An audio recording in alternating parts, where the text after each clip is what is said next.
Hi there. Today we are making flourless peanut butter cookies. We haven't done a lot of baking on this channel. I love to bake, but baking can sometimes be a little more involved. It can take a little bit longer. Scares me. It scares a lot of people, and it can involve a certain skill set that I haven't introduced here yet, but I might very well as we head forward, because it really shouldn't be daunting, and I know it scares people, and I'd like to break you of that feeling. Break me of the feelings. Wouldn't it be nice? Laurel, Wouldn't it be nice to not be scared of Oh, baking? yes. How do we do it, Laurel? So I have been baking since I was 6 or 7 years old. My mother. Did you have one of those little easy bake ovens? No, she wouldn't buy me one of those. Okay, I was we'll told discuss that later. If I wanted to bake, I had to bake in the real oven. She also said if I wanted treats, she was not going to buy cookies. She was not going to buy all the sorts of things that other people seem to have in their house. So you had shark. And that if I wanted those things, I had to make them myself. So damned if I didn't. So this particular recipe I did not make as a child. The whole flourless trend seems to me to have come somewhat later, although there have been flourless chocolate cakes for a long time. But the flourless peanut butter cookies are not, keto friendly or whatever, because they of course have a lot of sugar in them. So that would not make them paleo keto. I think this is more, they taste really good, super easy, fewer ingredients, and I guess if you were celiac, you wouldn't have to worry about the flour. Okay. So the ingredients are, it's like 5 ingredients and then a pinch of salt. How easy is that? And while my boys are not really big bakers, our youngest made this recipe by himself the first time when he was about 8 or 9 years old. It is that easy, so please stay with me. Super quick, super easy. You might even have all the ingredients around. The only thing I would say is it's not super inexpensive, because peanut butter costs more than flour, and it's got a lot of peanut butter in it. I would also say that it's not healthy, because, hello, it's a cookie. We're not healthifying these, right? And for those keeping track at home, keto is the capital of Ecuador. Carry on. Really, it's not, and you can leave those jokes at home. So, we're moving on, people. You can completely ignore that. Okay. This is natural peanut butter. By that I mean this is not the one with the J one. This is, but it doesn't have to be like you ground it yourself or anything. Just make sure what it's got in it is nuts and salt. It doesn't need anything else, just nuts and salt. Stir it before you measure it so you don't have like oil on the bottom or none on the top or whatever. This is smooth. You can probably, and I think I have made it with the crunchy one, and then you have a cookie that has little peanut bits in it. Extra crunchy cookies. But, well, they're not crunchy otherwise. They're actually quite soft. But we're using smooth, and it's a lot. It's 2 cups, which is like almost an entire 500 ml jar. That's a big whack of peanut butter. It also makes a big whack of cookies, but yes, this is... How many cookies does this big batch make? You know what? I should have looked beforehand. I guess we'll know at the end of this video. Yeah. So I will write it down below. And my guess is, actually, this recipe would be perfect to have. So you could do 1 cup. And what's also cool about this recipe is, say you're at someone's house and you don't have the recipe handy, it's going to be really easy to remember, because it's 2 of almost everything. Or if you're doing half, then it's 1 of almost everything. So the 2 cups of peanut butter are in there, and guess what? 2 whole cups of sugar. Can you believe it? Crazy, right? Do we have our doctor on speed dial here? It's insane. Now, I also pulled out this. So we have a KitchenAid, which I love dearly, and I've been using one my whole life, but then I've been very lucky to have one, and I understand that most people do not. So recently we were at a garage sale, and Rob picked this handy dandy hand electric blender up, or not blender, mixer. And I think a lot of people have these, and if you don't, it was $5 at the garage sale, and that's pretty common, or at the thrift store. So you can pick one of these up really cheaply.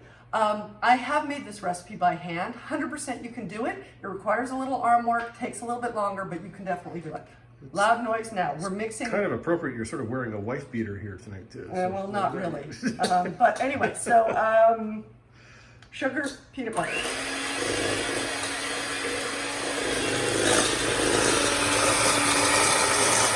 Oh, look at that. Actually, it works really well, doesn't it? Yeah.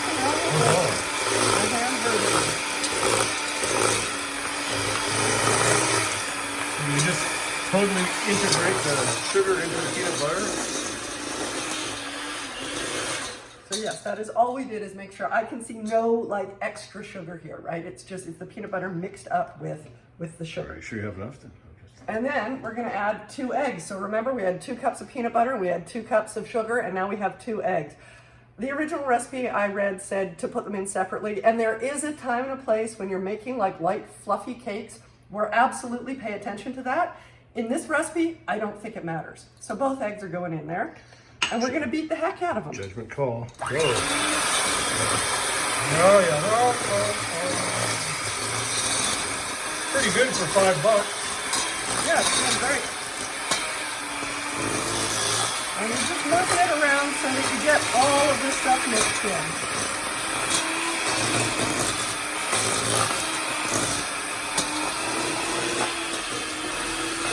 And make sure you're getting down at the bottom as well, right? Mm-hmm. Then we have our 2 and a touch other ingredients. So we were on 2s of everything, right? So we had 2 cups of peanut butter, 2 cups of sugar, 2 eggs, 2 teaspoons of baking soda, not powder, soda here, okay? I'm just gonna sprinkle that in. Make sure you get it all out though. And then this is where we move off of the 2s, 1 teaspoon of vanilla extract, and I use pay for the pure thing. It's so much better than the other stuff. And you don't ever use very much, so it's, you know, it's worth the money. And then this is a pinch. What a pinch is to you is relative. I would say here that this is less than 1/8 of a teaspoon, and my peanut butter is salted, so I'm not going to be, you know, too fussy about that. All right. And then we're going in again.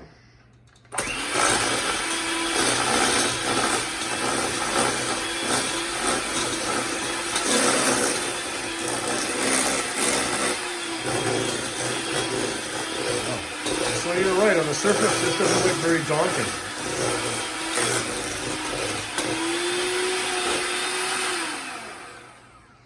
And that's how you get it off the I know, I was beater just going to with say, these ones. you have that slick trick at the end where you just So- lift it up a little bit and let it Yeah, lift so you forward. lift it above the surface so it's obviously not continuing to come in contact, and give it a whiz, and then you just have a wee little bit left on there, right? Can I lick the beaters, Mom? Of course you can, Robbie.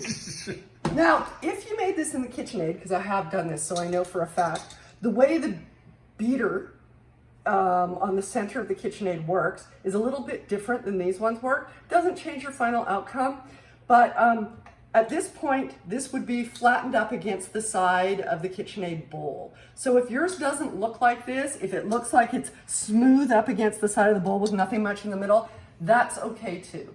And if you did it by hand, you know, who knows what it'll be looking like. But basically, I'm just making sure everything on the bottom and everything from the sides of the bowl, I'm just lifting it up and like, okay, there's nothing down there that I missed. It's integrated. And there's nothing on the sides that I missed, right?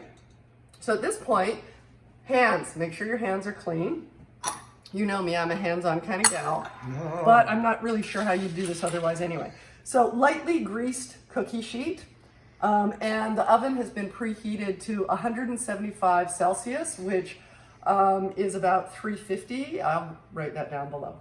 And what we're doing is we're taking a 1-inch ball. I'm gonna, you know, this, I'm so Canadian, right? I'm moving between Celsius and Fahrenheit, and then I move into 1 inch because, you know, there's some things I still think in, it's like my weight and my height are still in imperial. So I'd say that's like about 1 inch. That's quality ball. And you're gonna want them to be about 2 inches apart. Because they spread rather a lot. They do spread. You can end up with a big peanut butter focaccia bread if you're not Well, that careful. wouldn't be the end of the world, though, would it? It'd still be super tasty. I think I can fit 3 by 4 here, which would be 12 on my tray. And you know what? It depends who you're making these for. If you're making them to give them to someone, which is such a nice thing to do, very good of you, you know, you're going to care a little bit more what they look like. If you're making them for people in your home or for yourself, they taste just as good even if a couple of them stuck together. So if you don't like be worrying and getting out your measuring tape that it has to be 2 inches apart or anything like that, or That'd be that pretty this anal. ball has to be a 1 inch ball, these are approximate, right? Like there are things about baking that are super important, Like I should tell you, I measured the peanut butter in a liquid measure. That's what this is. But, and give me a sec here, because I think this is really important and we don't talk about it very much. Okay, so I measured the sugar in a measure like this. A measure like this is not designed for liquids, because how do you get the exact right amount? Is it at the very top here? Is there a little line down there? This is what you measure liquids in. This is what you measure solids in if you're doing it by volume, if you're not doing it by weight. So flour, you take a spoon and you scoop the stuff in and then you level it off. That's 1 cup of flour. You would not use this for flour. But if you're doing milk, milk should be in here, not in here. End of mom's lecture. But that's a really important baking thing that I think a lot of people don't know. And if you're doing by weight with a scale, it's all moot. It doesn't matter. Look at this. Not bad, hey? Now, I was thinking, I have not tried this. I did want to tell you, so I have made this with coconut sugar instead of regular sugar, if you think that's healthier. I'm not convinced it is. But it was very tasty because coconut sugar has a little bit of a kind of caramel flavor to it. That's kind of nice. You could probably grind some flax and put it in here if you wanted to do that, if you were trying to healthify this a bit. But, you know, we're talking about 2 cups of sugar, so I'm not really sure how you'd be able to healthify this. If you want to go totally decadent, could you put chocolate chips in this? The answer is probably yes, but I haven't tried it. Generally, you can add chocolate chips to almost any cookie recipe. The only thing that might cause problems here is because there's no flour, I'm not sure how they'll hold up, if they'll like just melt into the peanut butter mix or what. Okay, so then there's the thing that we always do with peanut butter cookies, if you've ever made peanut butter cookies. You have to make the crosshatch pattern because that's important. That's how you know it's a peanut butter cookie and not just a brown cookie. I did not know that. Yeah, well, I mean, these are Laurel's rules. So if these were flour cookies, what I've always done in the past is you put your fork into some flour first so it doesn't stick. But I've found that these, with the amount of peanut butter in them, they don't stick anyway because everything's so greased. So you go one way and then you go the other way. That's incredible. Isn't it, Joe? That's incredible. And you can be a person who goes, you know what, I like it one way. You don't have to do it both ways. That's just not traditional. But I kind of like the crosshatch, so most of them are going to be that way. And then here's the thing. These go in a preheated oven, and you do need to. That's another thing. If you don't bake, listen to me. Yes, eyes up here. Listen to me. Not that close. Thank you. If you don't bake, you need to know this. Preheat means preheat. You do not go, you know, I turned it on 2 minutes ago, I'm sure it's hot enough. Don't do that. You do need to preheat. And if you, because it takes a while for it to get up to temperature, right? If you haven't baked in your oven before, I highly recommend you can get these little thermometers that are made out of metal and they hang from a rack or they can sit on the rack, either or. And to put it in there and see what temperature is actually like in your oven. Like when you turn it on and to say 450 and then you wait 10, 15, 20 minutes, does it actually get up to 450? Is it 500 when it's supposed to only go to 450? Because a lot of people's ovens are not calibrated correctly. They've been around for a long time, whatever. For whatever reason, they are not true to what the dial says. So the essence of what you're saying is check the temperature manually. If you can, and you can usually get those really inexpensively, dollar stores have them, those little metal thermometers that you put in the oven. Or if you're smarty pants, you can get the Wi-Fi enabled ones that give it on your phone. Those are a little more expensive. Yeah. I'm just talking about, this is really basic. Almost anyone can, afford to get one of these little things. Put it in your oven, see if your oven is working. And then you go from there, you go, okay, so my oven is always 50 degrees hot. Hotter than it says it's supposed to be. So that means when you go to bake something, dial it down 50 degrees and see, am I getting to the temperature I want, right?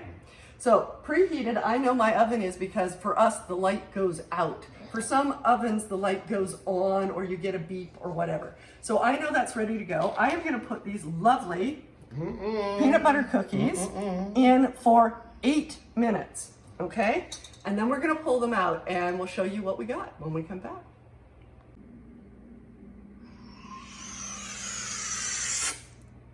Good? Sound effects are very expensive. Very, very. So it's been 8 minutes and I took these cookies out and they need to sit on the tray for about 5 minutes. They're super delicate. If you try to move them when they're fresh out of the oven, they're gonna fall apart on you.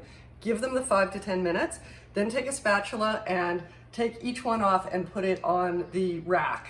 It's good to have a rack. If you don't have one, you could put it on a plate, but the rack is better because it allows airflow to go under and stuff. You can see that they're not particularly brown. There's maybe a couple little edges that are brown, but 8 to 10 minutes will give you this, which is a cookie that is not crisp on the outside, but has a slight crispness with a chewy softness in the center. And I have been reading on the original recipe, people have decreased the sugar by half a cup, so I might do that next time because they are very sweet and it's a lot of sugar. You can certainly have the recipe, no problem, so 1, 1, 1, right? And then a half teaspoon So your of vanilla. recipe is making how many I trays of think these? that it's going to make, the original recipe said 36, but for the size balls that I was making, I'm gonna go the 4 dozen. I think they're gonna make 48 here. So that's a lot of cookies. So you might want to consider having it. Better Like I have said, friends. you can add cinnamon. Yeah, take them over to your neighbors or friends or whatever. Take them to work with you if that's a thing anymore. Does anybody go to work anymore? But you can add a little cinnamon. Some people put a Hershey's Kiss in the center and that melts in. Like, there are things that you can do, right? Anyway, it's a lovely, easy entry into baking and they're super tasty and I'm sure that you're gonna love them if you like peanut butter. But remember, natural peanut butter. Do not use the capital J stuff or the K with the green Parmesan, none of that kind of peanut butter. Use the real deal, okay? I tell them on. It makes a difference because I'm not sure that the other one will work. I've heard of disaster stories. So anyway, have fun and do some baking. It's not so scary.